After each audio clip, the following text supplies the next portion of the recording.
Hello, this is Hybrid here, and you have clicked on the correct video today, my friend, because I will be speedrunning Golden Treasure the Great Green for your entertainment, along with providing a running commentary about everything I'm doing. I'm going to go ahead and get this party started in 3, 2, 1, go. So, this is a blend of interactive fiction, RPG, and adventure, where you play as a dragon from inside of its egg all the way to young adulthood. The setting is a science fantasy version of Bronze Age Earth, mostly realistic but with a few changes here and there. So we start off inside of our egg here, being given telepathic communication by our birther creator, or mother, where we are told a little bit about the world and about what it means to be a dragon. We are told that we must be destroyers, creators, and to gather treasure. Destroyers in the sense of being carnivores and apex predators. It is our right to do anything we want and eat whatever animal we want. Creators in the sense of perpetuating the species, which we're not going to do. And gathering treasure because what self-respecting dragon does not gather treasure? The dragons in this world are called Drakkin, or Drak for short, so if I ever say Drak, that means dragon. What we're going to be doing here is a secret ending speedrun. So there are 3 main endings to this game, and then a 4th one that's a little bit more hidden. It's not really secret, you could call it the golden ending or the true ending perhaps. But that's what we're going to be heading for today. So we'll see all 3 endings and then the 4th one. That requires all of the achievements and a couple of other requirements that we'll get to that a little bit later. So we've hatched out of our egg here. Everything's a little bit blurry, a little confused. We find ourselves in this chamber. We climb out into this cave. You can go towards the water or towards the light. In a casual play, you want to go towards the water. It's a nice little scene where you see your reflection. But we're going to go to the light, and we come to the cliff, and we jump off the cliff. Whee! Well, that didn't work too well. But it does give our first achievement here, or tarot card, the Fool. We need to collect 20 of these, and then the 21st will be given by the secret ending. We come down to this bird, who's being a jerk. He says, haha, you can't fly. And I say, dude, I'm 5 minutes old, what do you want? So we come over here and we find that our dear birther creator has been slain by these very strange creatures. Obviously, we only have one choice ahead of us. We need some revenge, so I'm going to attack them. We seem to have taken an arrow to the chest, but I'm just going to keep fighting. Surely this will work. No, it didn't work. We're dead.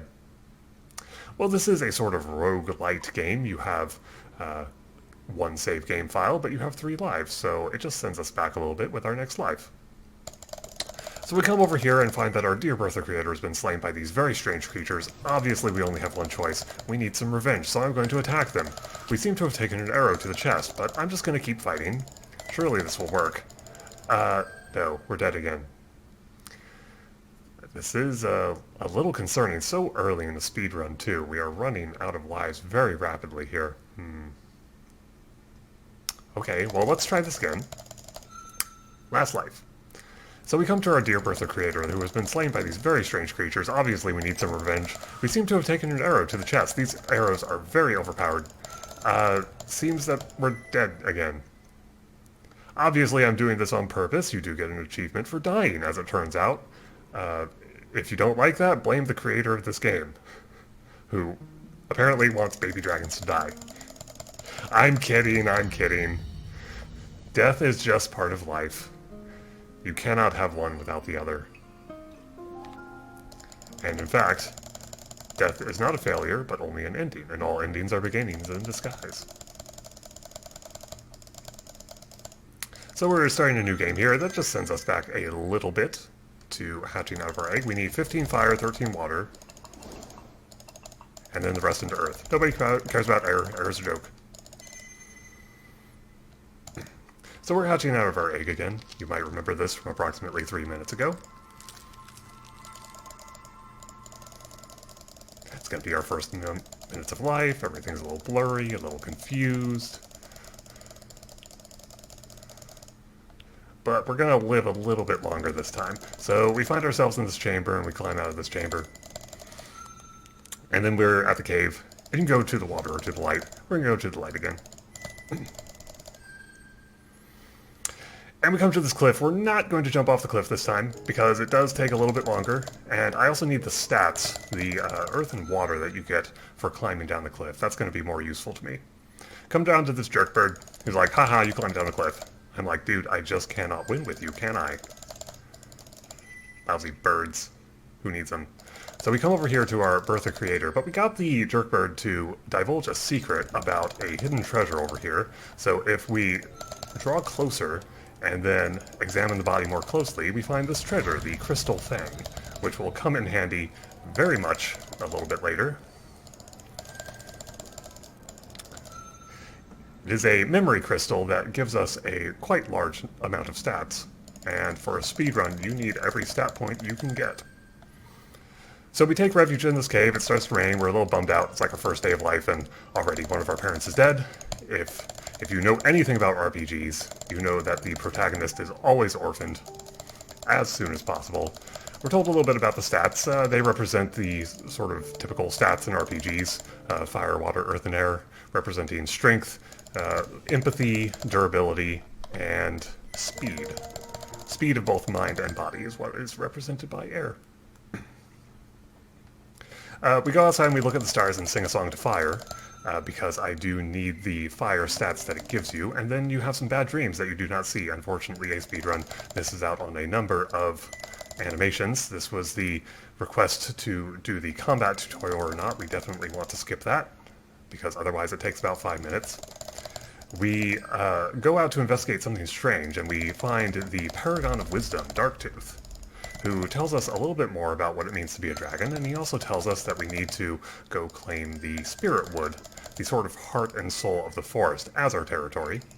So we will be doing that in a little bit. However, since we have met Darktooth, we immediately get freedom, and this game opens up. It is sort of an open-world RPG where you now have a world map, and you can go out and you can go look at these different icons that appear on the map, and they represent all different side quests and events that you can go visit.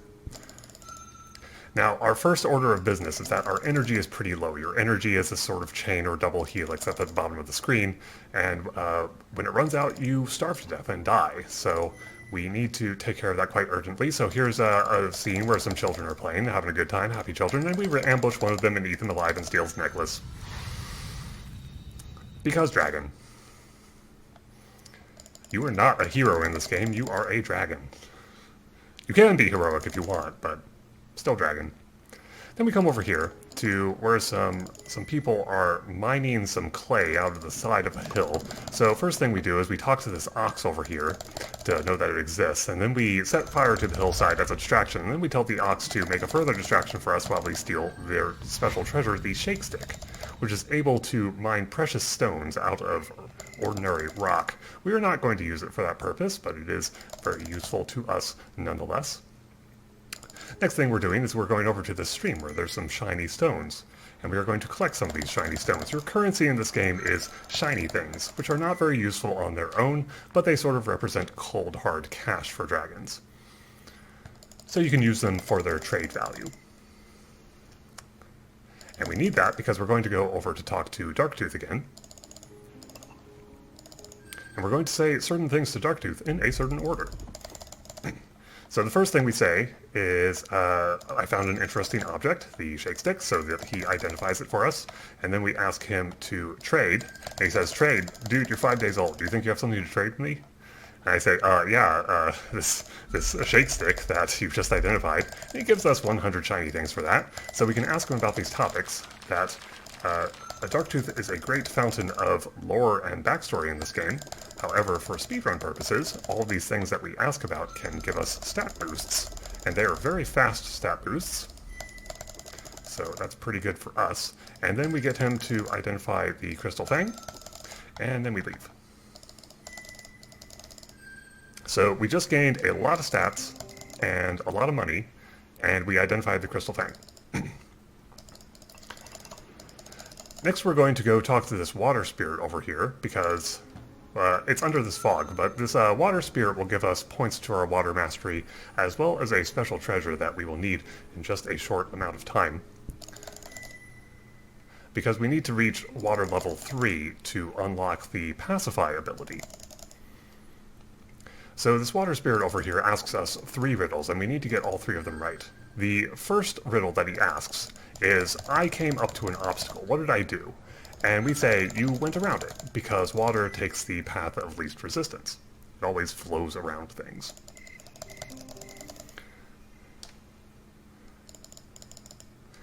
The second riddle is, he says, there was once a dragon who wanted to destroy me. How may I be destroyed? And we say it's a trick question. You cannot be destroyed. Water will always stay as water in some form. Even if you boiled it, it would just turn into vapor and then eventually recondense or fall as rain. The next day, we step outside and we find a deer that has died under mysterious circumstances. Of course, we eat it because dragon. I think you can tell, even though it has no apparent injuries and it didn't starve to death, it died of disease. So it was probably a bad idea to eat it, but, you know, dragon. And his final question is, I am inside of you. What do you call the water inside of you? And we say you are the red essence, which is the dragon term for blood. Blood is mostly made up of water. So for getting all three of the riddles correct, we have achieved Water Mastery Level 3, as well as getting the Obstinate Stone, which will come in handy in a very short time. We're going to uncover this fog over here, and then the next day we realize that we probably should not have eaten that deer and have become ill. You become ill either way. Just when you eat the deer, you become ill for longer. However, the massive amount of energy you gain from eating the deer is much more valuable than the downtime from being ill. Illness decreases your stats by quite a lot. It makes you pretty much useless in combat. But energy is much harder to come by. Normally, in order to get energy, you go to hunting grounds, but that takes a very, very long time. We want to completely avoid that for a speedrun. So we don't go to any hunting grounds. We want to get all of our energy from events and from other ways. So while I'm ill, I'm going to take advantage of the sort of downtime and uncover that fog, and then we are going to rest away this illness. You can see that you are ill by this sort of jade statue down here that represents your health. When it's glowing yellow, that means you are ill. The statue will also change colors and form cracks as you take damage in combat or from events. So as it turns more and more pale, and the color of its eye over there changes, that means you are going down to different health states. It starts at perfect, and then goes to fine, then battered, injured, crippled, and then you are dead. So it is no longer glowing yellow, so we are good to go. And we come over here to this old badger, who is probably not far from death of old age, but he doesn't want that. He wants to die in glorious battle.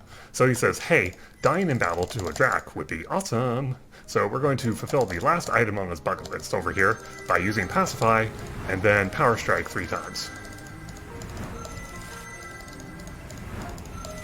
And normally this is a pretty tough battle, but using Pacify manipulates his AI so that we can follow up with 3 Power Strikes and defeat him very easily. Now I'll explain the combat in a moment, but first of all what's going on here is that if you've ever seen the movie Dragonheart, you know that valiant souls always go to live in the stars, so that badger is chilling out in the stars now, and he gave us a treasure called the Bloodstone, as well as this achievement, Strength.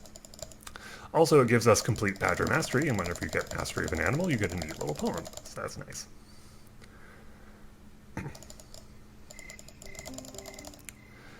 We're going to rest for one day just to make sure I am at full health, because the next section is extremely dangerous. And when you get put into injured states, it actually reduces your stats, so you always want to be as healthy as possible when you are going into danger. So to describe how the combat works, it is a sort of simultaneous turn-based based off of the elements. You select the element that you want, and your opponent selects their element in secret, and then they clash against each other. And there is a sort of rock, paper, scissors mechanic to it, so if you pick an advantageous element, then it does additional damage and can have additional effects as well. Animals also tend to follow a specific pattern, but they start in a random spot in that pattern, so if you're familiar with the animal and know where they are, then you can predict with certainty what they're going to do next. That's in part how I'm able to manipulate the badger. So that was a random encounter. One of the easier ones. You can kill them in one shot, and then it gives you a grenade that is not actually useful to me.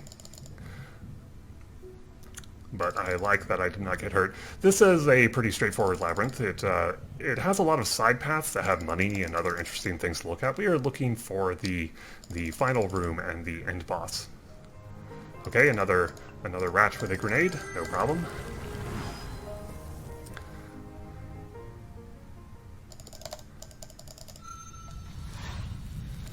There are 3 different encounters you can get down here. All of them are fine. They all take about the same time. That's definitely one of the fine ones. Alright, so we come over here to this tunnel where there's these horrible maim death kill blades, and we drop a shiny thing down to see that the blades start to spin. And we have the obstinate stone, so when we throw the obstinate stone down, the blades stop spinning altogether, and we come down to meet these salamanders, who ask to enkindle, ask for me to enkindle them. And we say, sure, but you have to offer up the correct sacrifice. And they say, okay, we'll give you this false face, this gas mask. And I say, yes, of course I can enkindle you. No problem. And they say, you're lying. We're going to fight you instead. Okay, I have a little system here. So they are doing Burning Breath. That's bad. Got to exit out to the main menu. So that's the worst move they could have done. That will actually put me in an unwinnable situation. However, when you go back to the main menu... Okay, Power Strike. Let me use flying. Okay. Okay, that was a little slow because I had to go out to the main menu. But what happens there is that the salamanders are able to start with one of 6 different moves, and 5 of them are okay as long as I make the correct response. But if they use Burning Breath like they did, that puts you in an unwinnable state, and no matter what move I would use from there, I would die. So if you go back out to the main menu, this game saves automatically as you go along. But it does not save in the middle of combat. So if combat is going sour, especially in a speedrun, then you can just go back out and come back in, and you were fine. So that gave me the false face, which we will need much later, and then the final achievement of part 1. So we can now move straight on to part 2, where we are going to the Spirit Wood, and we are going to claim the Spirit Wood as our territory. So it was a little bit of time lost there. I'm just going to press on. It's only about like 10 seconds lost or so. So this is another Drac called Twist, who also wants this territory. Asks us some riddles. He challenges us to a riddle contest for the territory. However, the answers to the riddles are fire, water, earth, and air, which are only told to you time and time again as they represent your stats and many attributes of the world. So he's pretty bad at coming up with riddles. So now we have Dream, where the spirit of the forest likes me, and I claim this place for myself, and all that, and then we hibernate for approximately 30 years. And now we are at part 2. So we emerge from our hibernation, and we are now an adolescent dragon, and we now have to go forth and explore our new territory and the world. First thing we're going to do is... actually, not in there. We're going to use the Crystal Fang so that I get my stats. We had Darktooth identify this for us earlier, so we can use it right away, and it gives us a little bit of ancestral memories and then 8 to each stat, which is a pretty large amount at this point of the game. If you wait until part 3, it gives you 10 to each stat, but I'd much rather have 8 now than 10 later. However, as we did just awaken from a very long hibernation, we quite urgently need something to eat, so we're going to go up here to uncover this fog up here. And again, we do not want hunting grounds. That is very slow, so we are looking for events to give us energy. And there is a very convenient event up here where there is a goat who has been trapped under a rock. So we free the goat and immediately eat it because dragon. So our energy is in good shape now. It's approximately 60 to 70%. Next we're going to go down and uncover this fog over here, where there is a fellow Drac, a territorial border, and that Drac is named Tempest. And Tempest has an item that we need, so we're going to go down and say hi, and then challenge Tempest to a riddle contest for a treasure.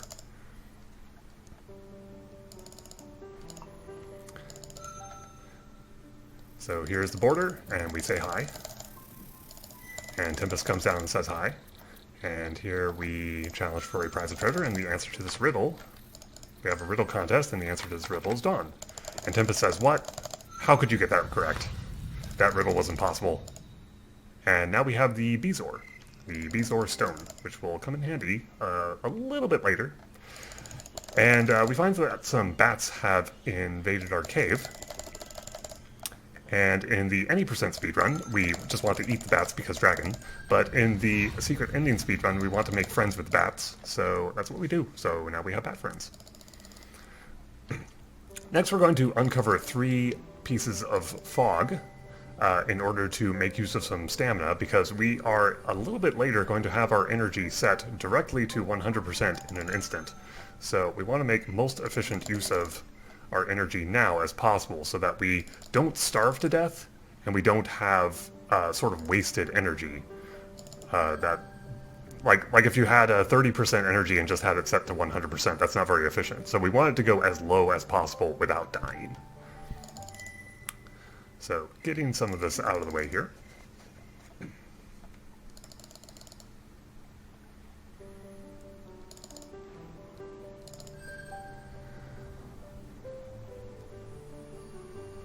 Okay, and next we're going to go talk to Darktooth again, who has something new for us. He has this little quest for us called the Great Lesson. He says, you are now old enough to partake of the Great Lesson. You just have to give me 20 shiny things for entry, and then off you go. First of all, we're going to talk to him about his normal topics, because they still give stat gains for very little time. You can see the 100 shiny things that we got for the shake stick. It goes quite a distance, because a lot of this stuff is pretty cheap. So we say, what is the Great Lesson? And he explains it, and then we pay him the 20 shiny things, and then we go there. So we go over here, and there's this bird who asks if we are wise and if we know the great truth. And we say, no, we're not. But that's the correct answer, because only by admitting that you do not know something can you learn something new. So our objective in here is to see the 7 cave paintings. They are in a jumbled order. We just have to go look at them to see what they look like. And it's very easy to get to lose your place in here, so I'm going to be a little quiet for just a moment, as I do have the directions written down, and I do not want to lose my spot. But they are very nice cave paintings. Apparently Darktooth drew them himself, using molten metal, like molten gold and copper and silver.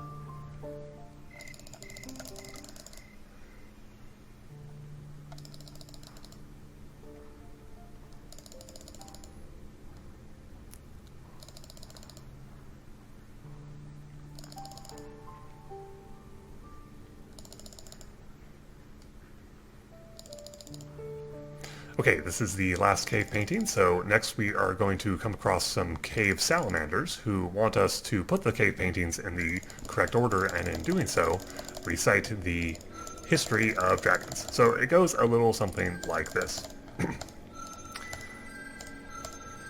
In the beginning, there was Earth and Sun, and they created dragons. And dragons ruled over everything. And then space aliens started attacking and destroying everything.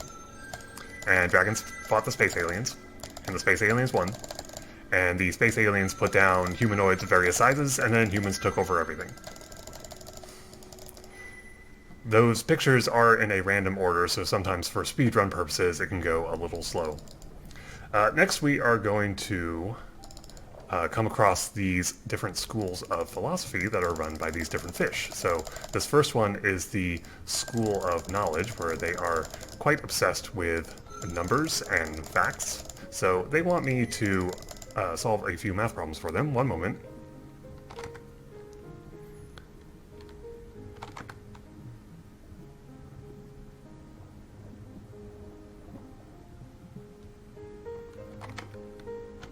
Okay. They are a little bit tough to do under pressure. Let's try this again.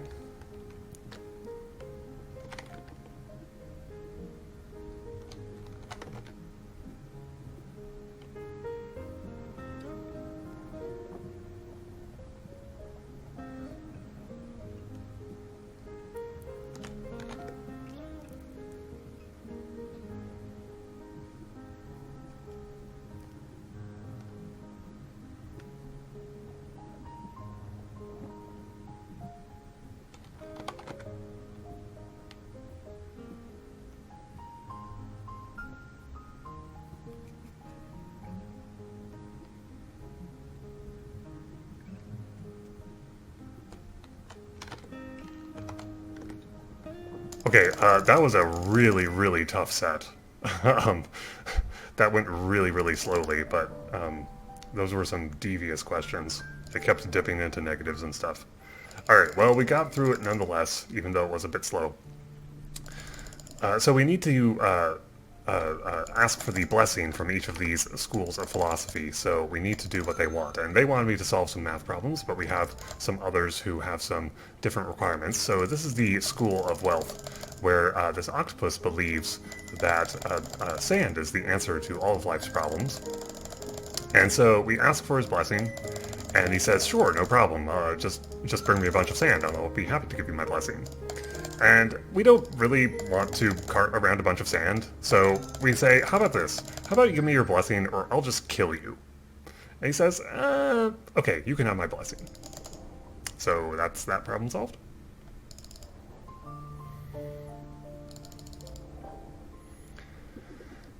The next school of philosophy is the School of Nihilism, where this fish believes that he is a video game character, and that nothing he does matters, which is not too far from the truth. So we ask for his blessing, and he asks us some questions, and we just say nothing.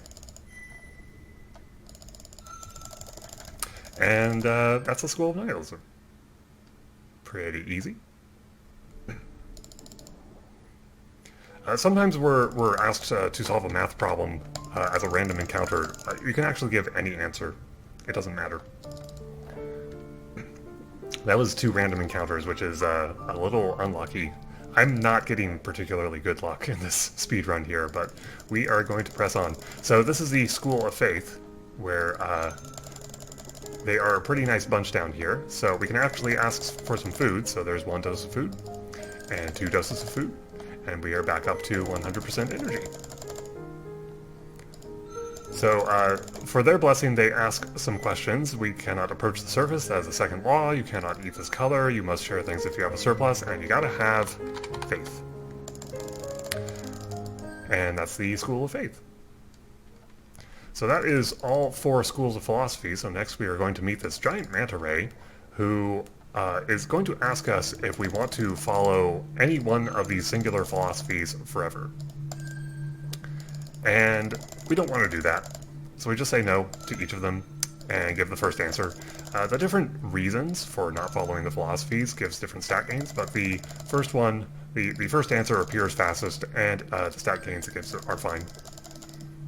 And since we rejected all 4 philosophies, we have passed a great lesson, and we see Darktooth again, who is looking very pretty and very relaxed, and he is very happy that we have passed the great lesson. So he gives us the silver rod, which is actually completely worthless, as well as this achievement, which we do need in order to unlock the secret ending.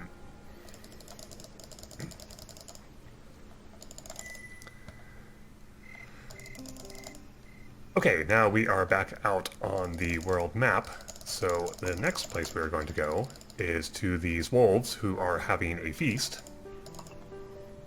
And we don't really want to bother them, so we just excuse ourselves. And they say, why are you leaving? And I say, I'm leaving because I don't care. And they say, we accept that you don't care. We need to make friends with the wolves, so we need to be nice to them. Now we're going over here to this wolf den, where there's a guardian standing in front of a wolf den. We need to challenge the wolf to honorable combat. So here we go. Can usually be beaten in 1 or 2 power strikes. Alright, no problem. And the guardian runs away, and we have to let it go. And we come over here to these wolf pups, and in any percent run, we want to eat the wolf pups because dragon. But in this, since we need to be nice to the wolves, we just talk to them and then we leave. So by brutalizing that guardian in front and then leaving, we are making friends with the wolves. That makes sense. Let's go with that. Alright, so we are pretty beat up, so we're going to spend a little bit of time uncovering some of this fog, because otherwise we would not be able to meet necessary stat checks while we are injured. But we need to go up here and uncover some of these places anyway.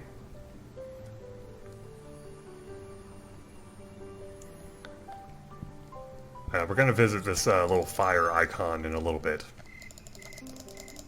We'll come back to that in a second. But we need to make our way to the northwest corner, where it will uncover a shooting star event, where a shooting star lands in our territory. And because it does land in our territory, it does belong to us by right. However, the great Drac Elder Fathom swoops in and says, I'm going to take this shooting star, what are you going to do about it? And he's very big and very strong, and we can't really do anything about it, but we say, hey look, I know you're strong, but how about a riddle contest? And he says, okay, if you beat me in a riddle contest, I'll do something nice for you. And then he gives us a treasure that will be rather important to us a little bit later. It is extremely important during the any percent speedrun, but for this, it's still important. We just use it a few times rather than over and over and over again. So the shooting star lands in our territory, and Fathom comes in, and we challenge him to a riddle contest. And the answers to his riddles are leaf, web, snow. And we got it. So for winning his riddle contest, he gives us the Living Labyrinth. Every time you use the Living Labyrinth, it gives you a few water mastery points and passes a day. Very useful for speedruns. So this rat steals our excess shiny things. We agreed to hunt. It wants us to hunt some snakes, and we agreed to do so. However, we're not actually going to do that, because we don't have time for it. We're going to go over here to this spirit wood tree, where the spirit of the green resides.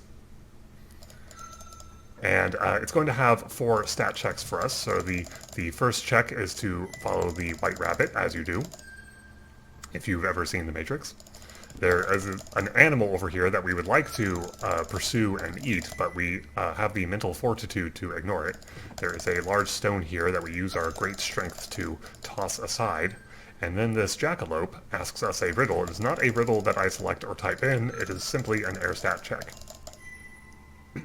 So by passing all 4 stat checks, we arrive at the Spirit of the Green, who says hi. It's very pleased that we have passed all the tests, so we are best friends now. And more importantly, gives us a tarot card. The High Priestess.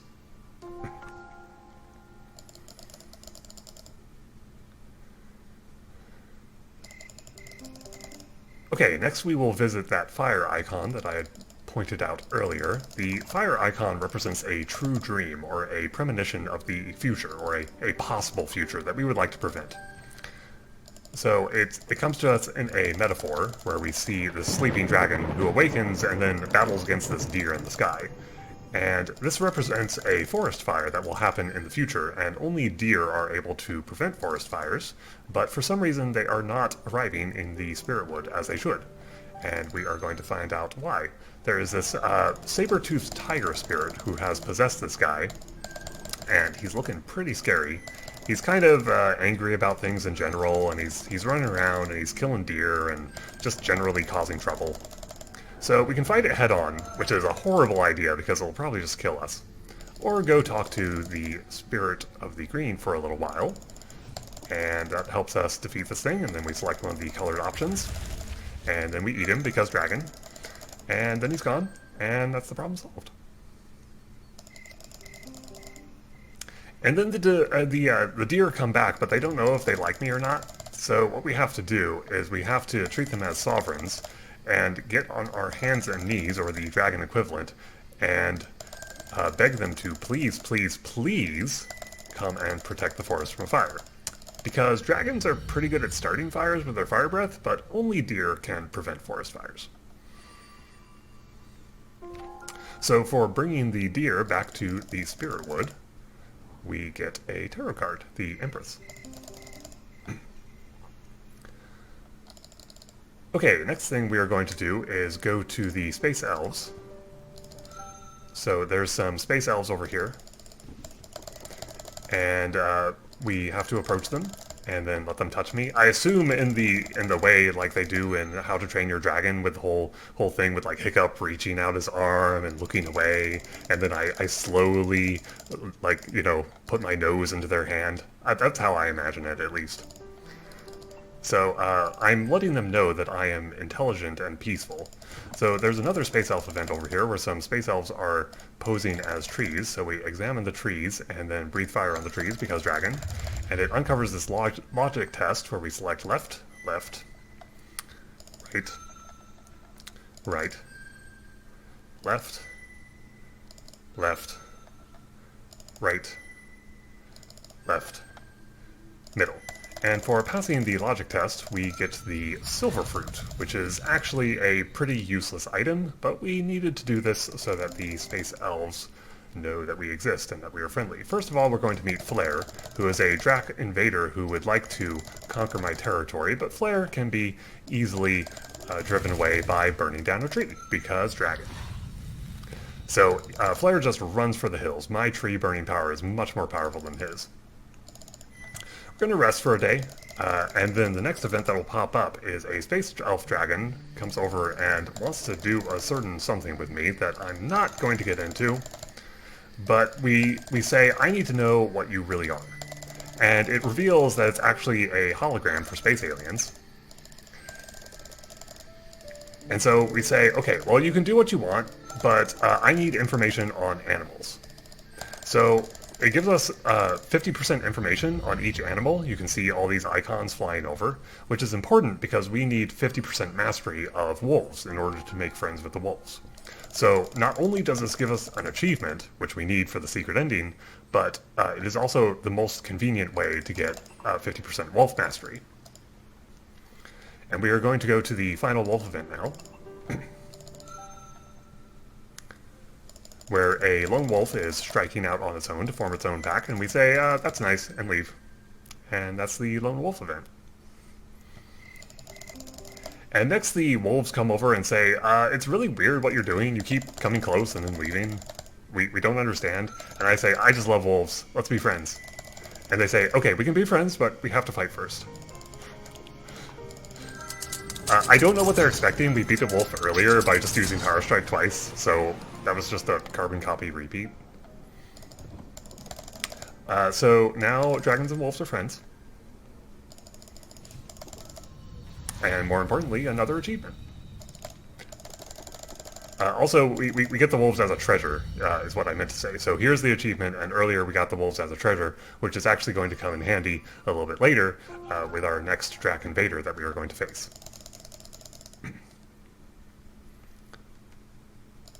Okay, we are going to rest for one day, and then now that I've reached fire 60, I am able to consume self for energy, which we need quite urgently because my energy is very low. Alright, so we're just going to rest our way through part 2, and the only other thing of interest is the 2 additional Drac invaders that we're going to face. There's no more achievements to be found in part 2, so there's no other map icons that we need to visit at this point. But in a few days now, we are going to face our second Drac invader, Bloom, who arrives with a bunch of animal friends. And it is a rather ragtag bunch of animals. We have our own animal friends, the wolves, so we challenge Bloom and its animals to a contest of song. And as you may imagine, wolves are regarded as much better singers than a random barnyard collection, so Bloom just dies instantly of shame. It just drops dead of embarrassment on the spot. It's pretty amazing. In the any percent speedrun, we just shake the belief of Bloom's animal friends and end up fighting Bloom alone. So we call in our wolves and select the second option, and Bloom dies instantly. And that's Bloom. So the other ways around Bloom are to shake the belief of Bloom's animal friends by using an air stat check, and you just fight Bloom alone. And Bloom is a pretty easy battle because it's so reliant on its animals for help that when it's forced to fight alone, it doesn't really do so great. The other alternate way is to fight Bloom and 2 animal friends, which is an extremely difficult battle. I actually end up doing that on my any percent wisdom speedrun. You don't want to do it normally, least of all on a speedrun, because it is extremely dangerous and extremely risky, and you can very easily get killed. But on this route, it's very convenient because you get the wolves anyway, and the wolves are the singular best answer.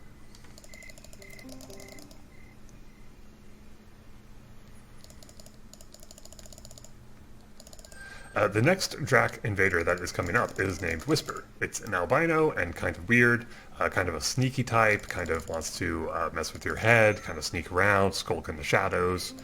And the optimal, there's actually several ways to deal with it, but the way that we are going with is we are going to call in our bat friends, who are able to pierce Whisper's sneakiness by being able to see him with their echolocation, and it gives us a free sneak attack on Whisper within the dialogue.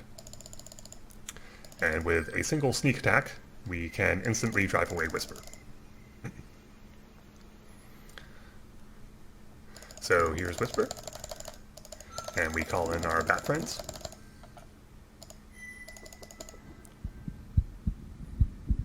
And that is a good sneak attack. So Whisper runs on out of here, and that is our final Drac invader dealt with.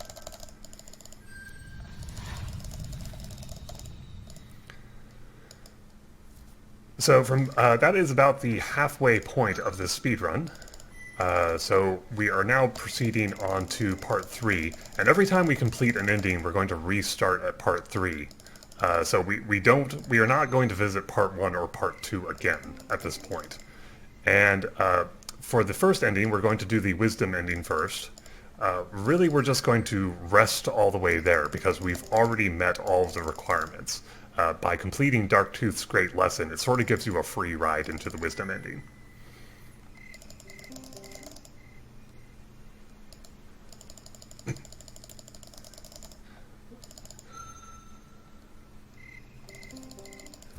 So I will discuss the endings. It's a little early. So here it's becoming colder, and the bats are going to move away.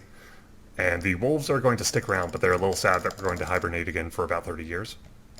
So we close up our cave and hibernate once more. And Darktooth is very proud of us still for completing the great lesson. So he comes to us in a dream. And the spirit is still very happy that we came and said hi, and also brought the deer back to the spirit wood to prevent the forest fire. So we get this achievement here, Temperance. So Temperance actually has 2 requirements. You have to not deplete any hunting grounds, and you have to prevent the forest fire. We didn't use any hunting grounds. But even if you don't use any hunting grounds, but the fire happens, then you don't get Temperance. So we emerge from our hibernation as a big, beautiful dragon, and we get the only but thou must of this game, which we must embrace the wind. And we are going for our first flight, and everything is awesome. That's probably my singular most favorite scene of the game, but how can it not be? Just the music and the artwork and the poetry of it all come together, just awesome. Alright, so Darktooth comes over and says, hey, while you've been hibernating, the humans have started to become a little bit more of a problem, so we're all going to meet in about 20 days to discuss what to do about it. It is a grand moot that involves all adults of dragonkind, so you have to come join. So the basic problem that the dragons are facing is that the humans are becoming more and more numerous, and their technology and their societies are evolving. Dragons and humans are coming into conflict more and more often. There's more humans, they're taking up more and more territory. There's not enough room for both species on Earth. So conflicts are happening, skirmishes are happening, and more often than not, it's the dragons coming off with the worst end of the deal, that more and more dragons are getting killed, and this is becoming completely unsustainable. So the 3 main elders, Darktooth as well as Many Times Burned and Allmother, are going to go to the Grand Moot and gather all dragons together and try to convince all dragons to come together to support one of their plans for how to deal with the humans and how to preserve dragonkind. Because it's clearly not an option to just give up and allow dragonkind to go extinct without a fight, or without even trying anything. So I will talk about each of the endings more in depth as I am sort of pursuing them, and since we are pursuing Darktooth's wisdom ending first, his plan is that he says, I have been working on plans for a spaceship. And I know of another planet that we can go to. So if we can't take every single dragon, but I will take the best and brightest of our kind. And even though there may be no more dragons here on Earth, we will take the best representatives of our species and just go live on this new planet. And you must meet one of his requirements. You either need to give him quite a bit of money.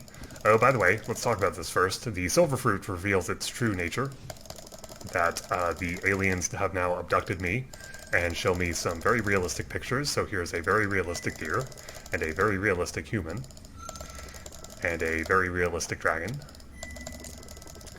And you can give answers as though you are a mindless beast or as though you are sentient. And if you give answers as though you are sentient, they keep you for 4 days and perform approximately 150 tests on you. Which is actually a good thing, because we want to pass time. We want to make it to the Grand Moot as fast as possible. So it is pretty handy. Okay, so I was mentioning, well, here's a mayfly who asks for the meaning of life. We're actually going to tell it wisdom. Normally I like to eat it, but if you eat it here, it increases your survival rating, which makes many times burned come to you in a dream, and it just wastes more time. So for the sake of overall time saving, you want to actually answer wisdom there. So you need to get your way into Darktooth's ending through one of a few ways. The first way is to give him a bunch of money. The second way is to awaken the power of the silver rod that he gave us earlier. The third way is to give him the elixir, which takes an enormous amount of work to get, very inappropriate for a speedrun. And the fourth way is to have a high reputation rating, or a lot of favor with him, and we happen to get a very large amount of favor by completing his great lesson. So just by virtue of completing the great lesson, we get a completely free ride into the wisdom ending. There's just no question about it. It gives you an enormous amount of favor with him. Also, for making it from our egg to the Grand Moot in one continuous life, we get the chariot. So the 3 elders over here sort of state their case for why we should listen to them, but I already know that I'm going to do wisdom.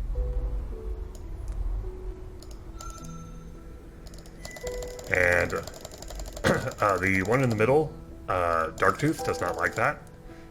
He says, you dare to defy me, I'm going to use the true Song of Destruction on you. And Darktooth just, like, bops him on the nose with a newspaper and says, no, be quiet. So we go to another planet, and hopefully things will be a little better here.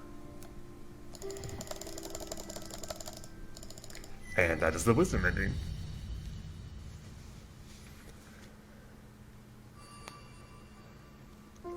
The developers are planning on making some sequels, and this will actually be the first sequel that they are planning on pursuing. So I, for one, am looking forward to that. So it gives us the credits now, but we can jump right back to the main menu and start a new life at part 3. And we're doing compassion next, and all we need for compassion is 3, 4, 1 second, 5. Okay, we need as much water as possible, and then we need 60 fire, because 60 fire lets us consume self, and we need 100 water in order to complete the compassion ending. And we see that we need the living labyrinth. Okay, so All Mother's compassion is to say, well, I'll get into it a little bit later. First of all, we're going to do All Mother's Labyrinth in just a short time. So All Mother wants us to live life as an ant. So we get invited to come to All Mother's territory in a little bit. And we also need to use the living... There's a lot to talk about. I'm not sure what order I should talk about it in. But since we're going to be doing the labyrinth imminently, Allmother comes to us in a vision. Anytime now. You need a certain minimum of water. So Allmother will come to us in a vision and invite us to come and do the ant labyrinth in just a short time here.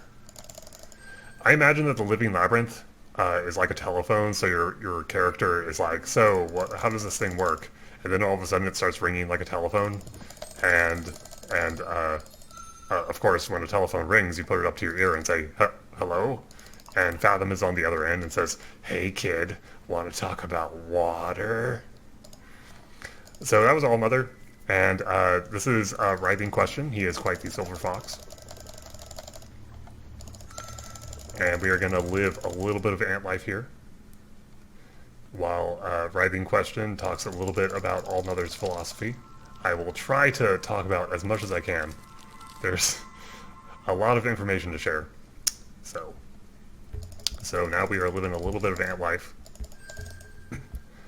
So kind of Allmother's point here of why we are doing this is that dragons are solitary giants who all live in isolation from one another. They don't cooperate, they don't get together, they don't make friends. But ants are at the complete opposite end of the spectrum. That they are tiny and they cooperate completely. They all live for the hive. You know, like honeybees will use their stingers even though it kills them. Some termites can make themselves explode. They don't care. Their lives are for the hive.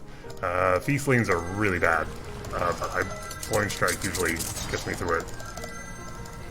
That is not what you want to see, because those things are the toughest random encounter. I hope this will be okay, but that's pretty much a run killer as far as pace goes. We're going to press on. So we come over here, and we need to find food, water, and aphids for the hive. So here are the aphids and a ladybug. We're going to fight the ladybug by using Power Strike. Alright, so far so good. So we got the aphids.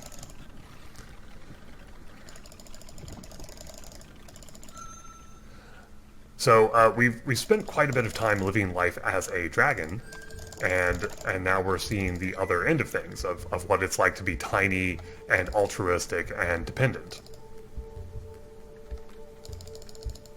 And it fits into Allmother's philosophy that Allmother says dragons have forgotten how to love, whereas ants know it inherently.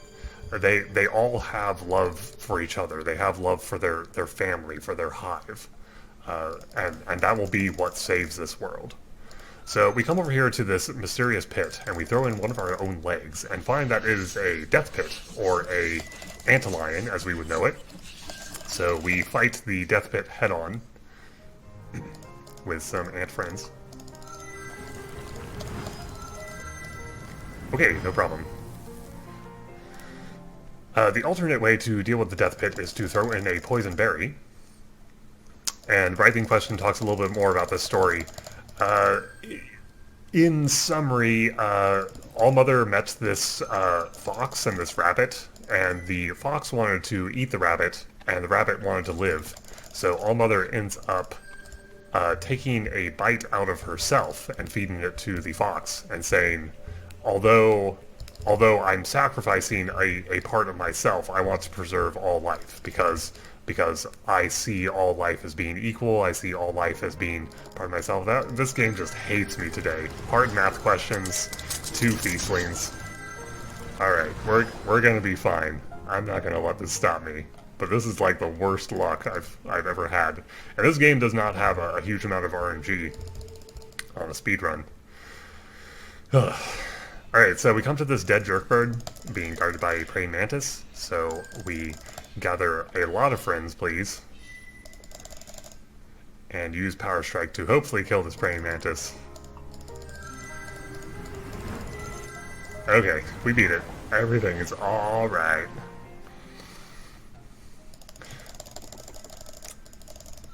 So those were the 3 things we needed. We got the food, water, and the aphids. So all of a sudden we are attacked by a giant squirrel. And this is sort of a reverse hopeless boss fight. You know, in RPGs, sometimes you are put up into a fight where you cannot win and you have to lose in order to proceed with the storyline. Well, in this battle, you cannot lose because every time you die, you just come right back to where you were. Whereas the squirrel's health does not go back up. So as long as you just keep attacking, the squirrel cannot win.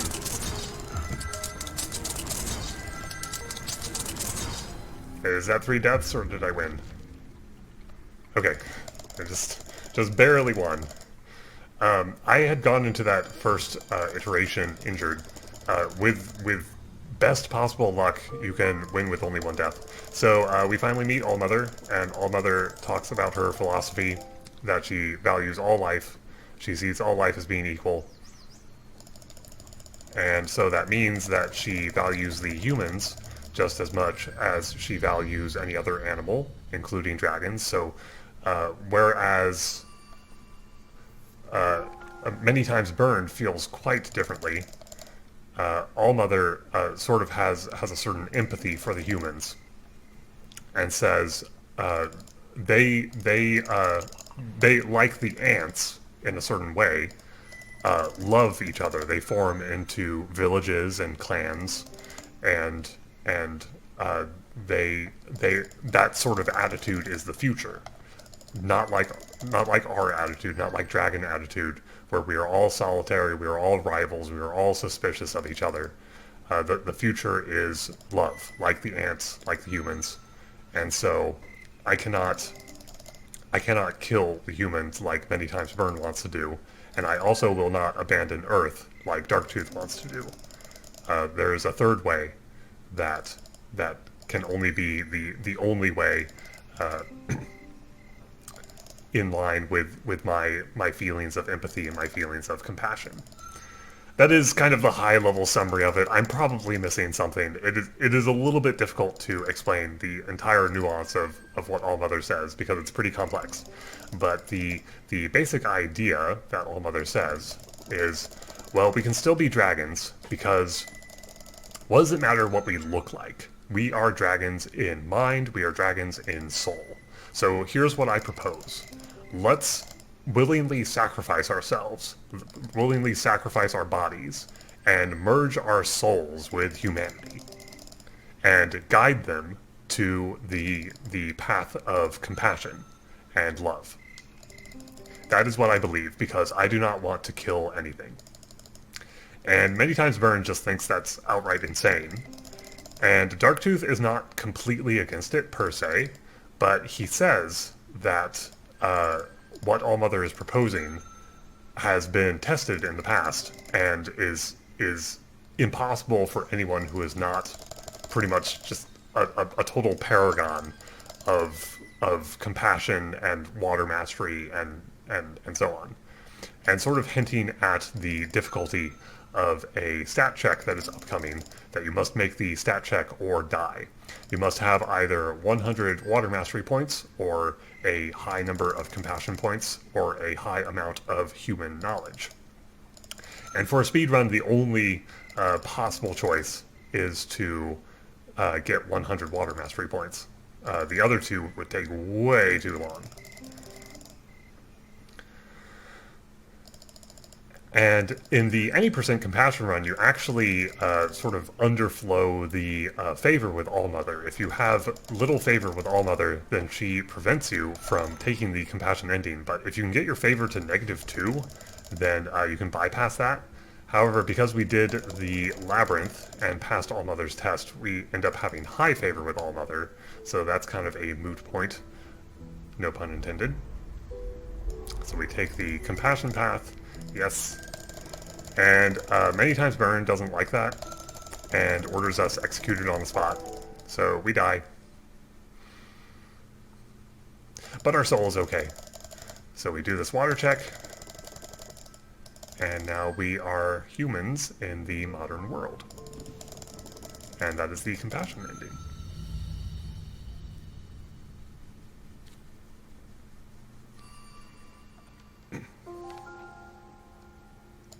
A lot of what Allmother says also ties very closely into the secret ending about love and compassion and all beings being one, all beings being equal to each other. So we will see that a little bit later. But for now, we are going into part 3, and we need equal parts fire, water, and earth.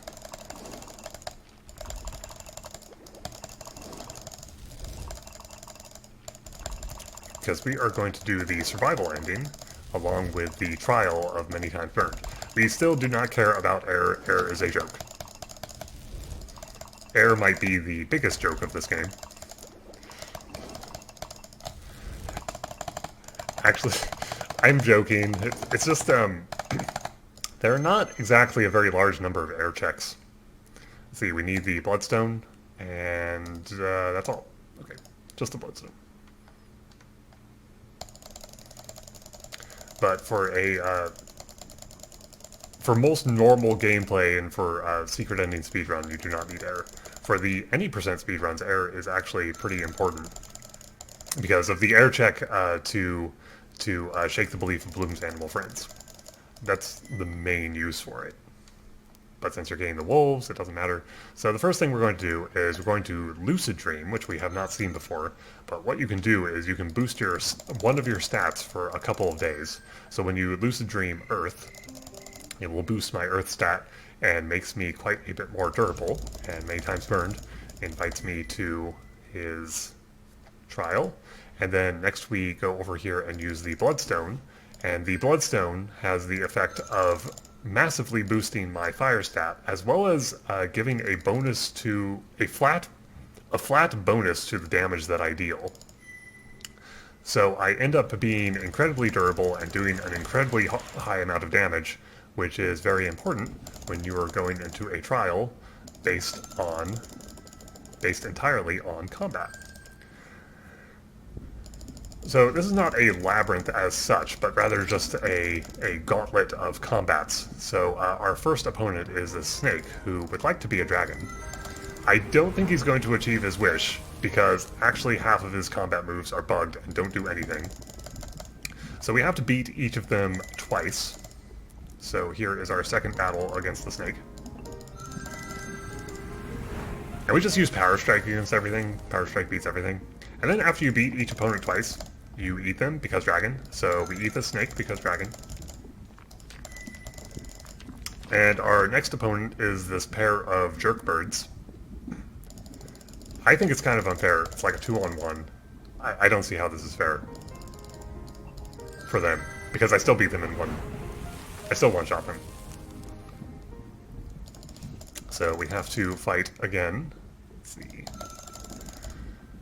And then we one-shot them again.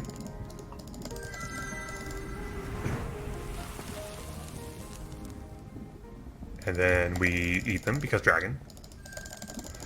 The reason why we have to fight them twice and eat them is to properly impress Many Times Burned, so that Many Times Burned will give us a special prize at the end.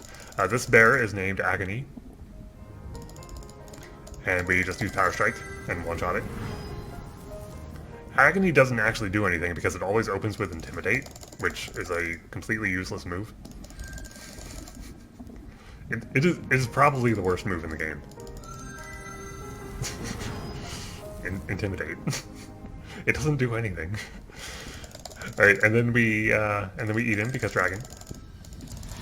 And we get the painkiller brace, which doesn't really do anything.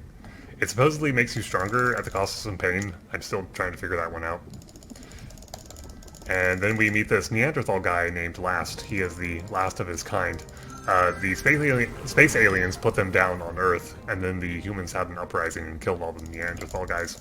So he would like Many Times Burned to repopulate his people. But we didn't one-shot him. He actually hurt me a little bit. But he's not going to achieve his dreams because we eat him because dragon. And he gives us the Nightjaw. I don't really know what that does either. It supposedly makes you stronger. I don't know, you already have to be pretty strong to beat him in the first place. And our final opponent is not MTB, but rather it is Never Ever. And our interface becomes a little strange. Do not adjust your television set. This is normal. So we two-shot Never Ever, and MTB says stop. And he tells us the future that he's seen of 2019 when this game was made. Of everything is polluted and covered in concrete. He sees what he calls the gray future of when humans have taken over and have caused a rather high amount of environmental devastation. So his plan for the Grand Moot is basically to kill all humans now before they have a chance to become a problem. And the other two elders are not against it per se, but they just believe that it will not work. They have also been able to see the future, and they see the future even after dragons have tried to band together. But MTB is saying, let's all band together as one unstoppable force and just declare total war. We are going to make war on the humans. We are going to kill every single one of them. No more of this singular one-on-one impromptu skirmishes. Let's just go out and kill every single one of them. Wipe them off the face of the planet. That is the only way to prevent this future. So the other two elders say, look, we've also seen the future, and that's even counting your plan. That's even counting us trying to fight back, and it's not going to work. The future is set. This is simply how it's fated to be. And the thing is, even though it's easy to see Many Times Burned as some sort of evil figure that's saying, oh yes, let's go kill everything, really MTB is taking the only path that could even have a possibility of preventing this bad future that he sees, this future with no more dragons. So he is the only one willing to defy fate, and is the only one willing to actually try, because Darktooth just wants to run away, and Allmother just wants to accept it, to accept that humans are the future and to stop being dragons.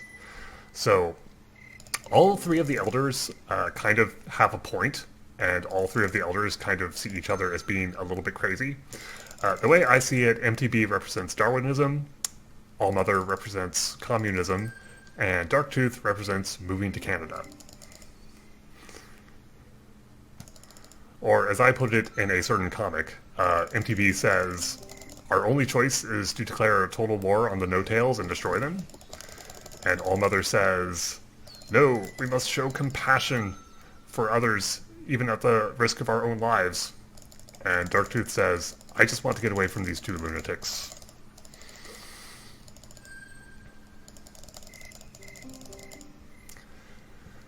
So it's just a few more days to the moot. Actually, I was a little bit of a time saver is that you don't actually need to consume self after getting the Star Tarot card, because it is bugged. The intent behind the Star Tarot card is that it reduces your energy loss each day, but it has the unintended side effect of disallowing you to die from starvation. So ordinarily, with this little amount of energy, I would die of starvation. But because I have the Star Tarot card, I am safe. So you don't have to consume self, and you save a little bit of time.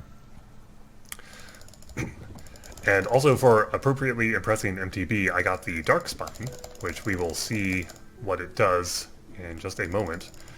When you take MTB's path, it is sort of the default option. MTB will never deny you from taking the path of survival. MTB will always say okay. But it does involve a series of combats, back-to-back combats, that are rather difficult if you are not prepared for it. So we come to this village, but we were able to use the, I ended up using the True Song of Destruction, but you can either use the True Song of Destruction or the Dark Spine. Actually, I'm a little bit surprised that happened. That might be a big time saver, actually. I'll have to look into that if I want to reduce the amount of time this takes, because that could save a minute, I think. I didn't realize that I was able to get that this early. Well, anyway, you can either use the True Song of Destruction for having 100 fire mastery points, or the Dark Spine. Either one infuses you with a massive amount of power, and you just instantly destroy the village and skip those combats. So it is no problem. Okay, so now we are... we have completed all 3 main endings, and now we are going to do the secret ending. And now we actually need some air stat, because we need to get all of our stats to 100 eventually. So the goals here are to get the remaining tarot cards, get all of my stats to 100, and that will proceed on to the secret ending. The final requirement is to know the 3 sacred numbers. And we also need the Shake Stick, False Face, Crystal Fang, Amber Circle, and Bezoar. The 3 sacred numbers, however, you do not need to get those on your current playthrough.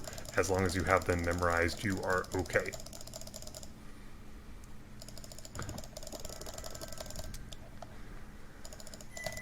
So the secret ending is the convert to Buddhism and achieve Nirvana ending, which would seem to be kind of in conflict to a lot of what you've been doing in this game.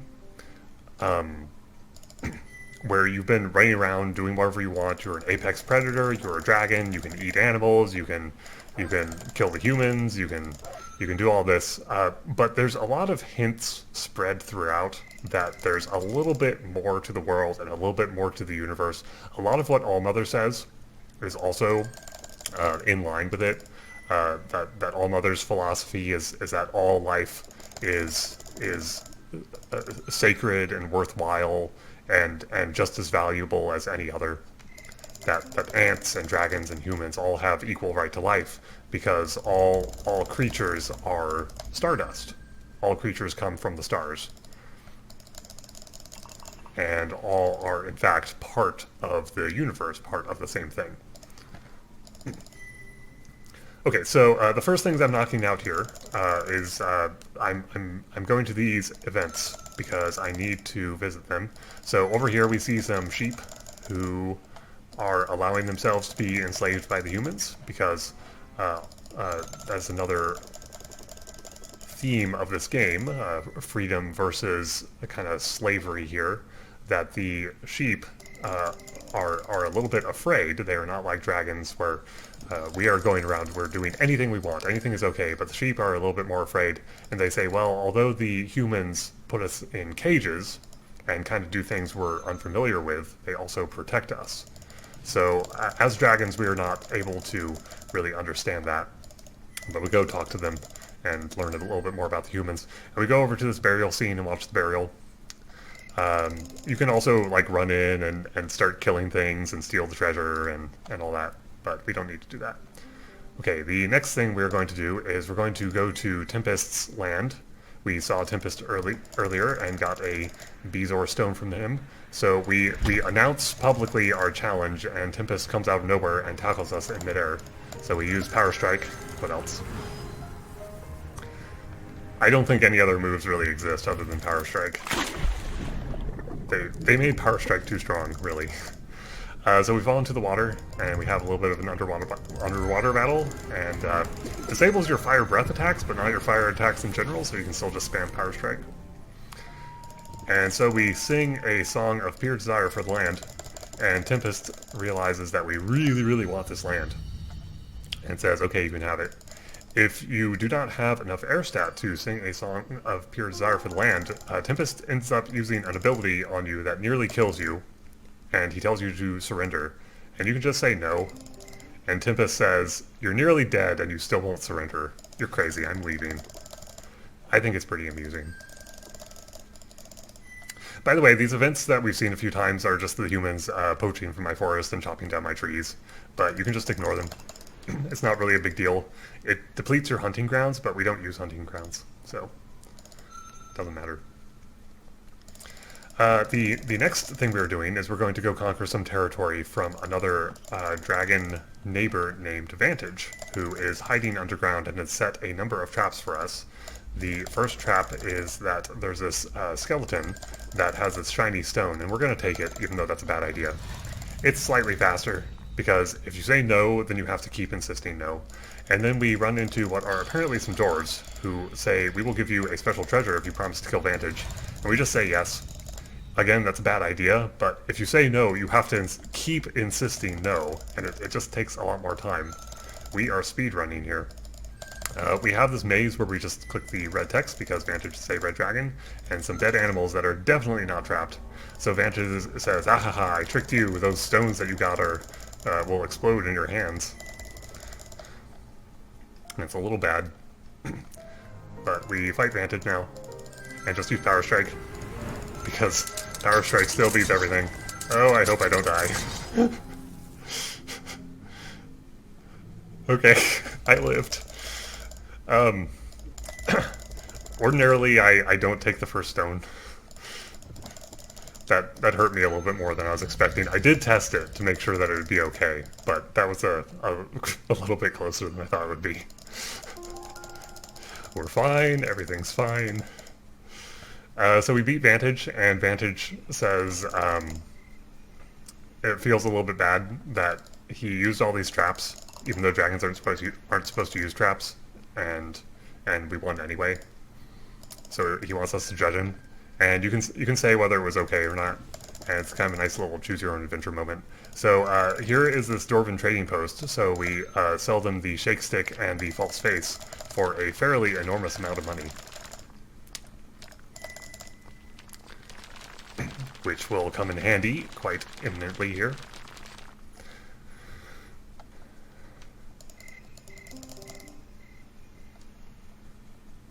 And in Tempest territory, there is a hut out in the middle of this sort of swampy area. So we go into the hut. Oh, I clicked on the wrong thing. This is not a world record pace, but we're still pretty fast here.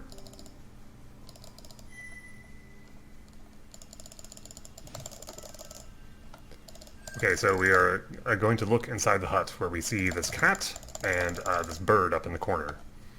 And we say, that's nice, and we leave.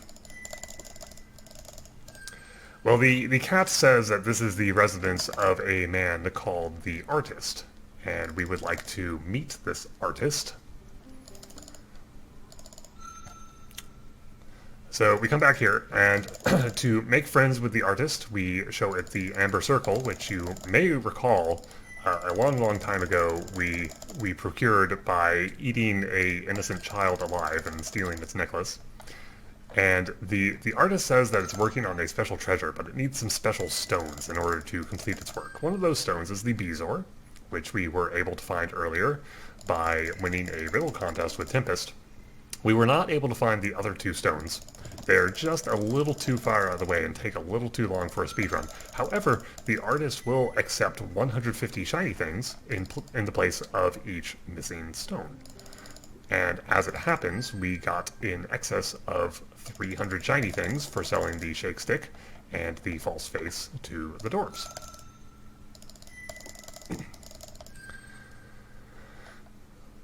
So that was the first 150 shiny things.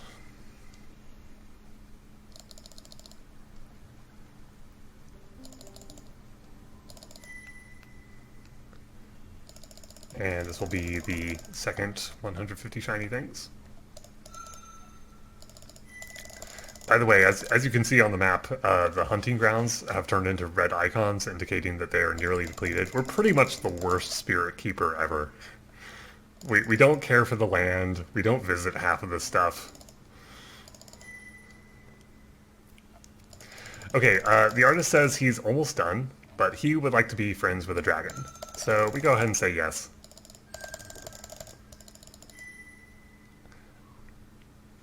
Humans and dragons really should be friends. It's much better than that whole dragon slaying thing. And he says he's almost done with the treasure, so come back tomorrow, and he will be done. But we come over here, and we sense that something is wrong, and we go inside the hut and see that the artist has been murdered. But he was able to complete his treasure in time, the elixir.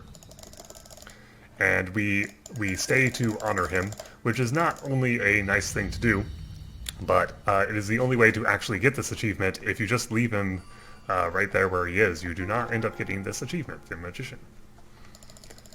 But it is appropriate to stay and honor him with a Drac-style funeral. Okay, we are going to use the elixir because it does give us a very large stat boost, which we do need. So when we consume the elixir, it completely restores our health, completely restores our energy, and gets our stats up to level 10. Okay, and we just have one more achievement left to go. When we made friends with the artist, it gave us enough human knowledge in order to enter this building over here. You can't actually visit this without getting a certain amount of human knowledge. So we come in here and see all these drawings and these torches, and we say, that's nice, I'm leaving. And then all of a sudden there's a dragon head on the wall. This is one of our neighbors that we did not see. He was slain between parts 2 and 3. So this is the final achievement, and the secret ending now activates at this point. The dreaming door appears to us.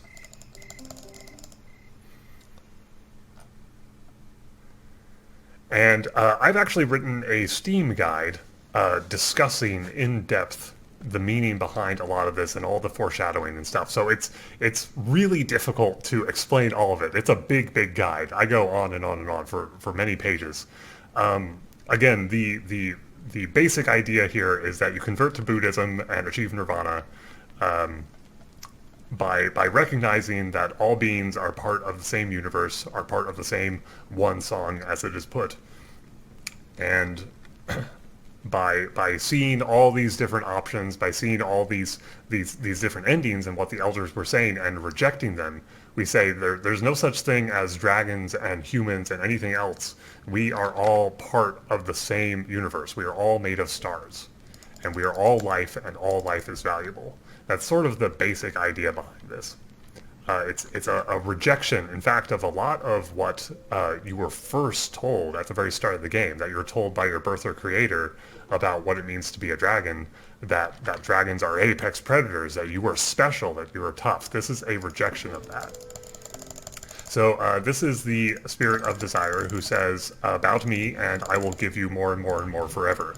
But we don't want more and more and more, we want the dreaming door. This is the spirit of rage, who says, bow to me and I will give you enough power to destroy the humans. But we've already seen that. We already followed MTB's ending and saw what happened. It just brings more destruction, more pain. This is the spirit of knowledge, who says, wear this crown and you will be always correct forever. But remember what we had to do to enter Darktooth's great lesson, that we had to say that we are not wise, that we do not know everything. So we have to reject this crown, because otherwise we could never accept what is beyond the dreaming door. And then what appears to be the spirit keeper approaches us. This is actually Ego, who is saying, I am more comfortable with individuality rather than accepting that we are all part of the same universe, and that there is no such thing as individuals. So I say, I reject individuality. We are all part of the universe. We are all one. We are all part of the same whole, and we hatch to another layer of reality and become something greater. We become part of the spirit of the world, and part of the universe, and part of the one song, because that is what we all are. And this ending is the rejection of all others and the acceptance of that. And even if you don't believe that so much, look, we all came from the same place, and we are all on this earth together, so be kind to one another. That's what I think. And that is Golden Treasure, the Great Green, Secret Ending Speedrun. I reckon we did that in about 1 hour 20 minutes for a game that takes approximately 8 to 10 hours to reach that point. And if you have not played this game, and you have enjoyed what you have seen, I highly recommend that you give this a try. There is a free demo, and we of course skipped over all of the magnificent writing, magnificent text, a lot of artwork, a lot of scenes, a lot of events. So go out there and give it a try if you have not. I hope you have enjoyed. I'm going to let the credits run, but that is all from me. Thanks for watching.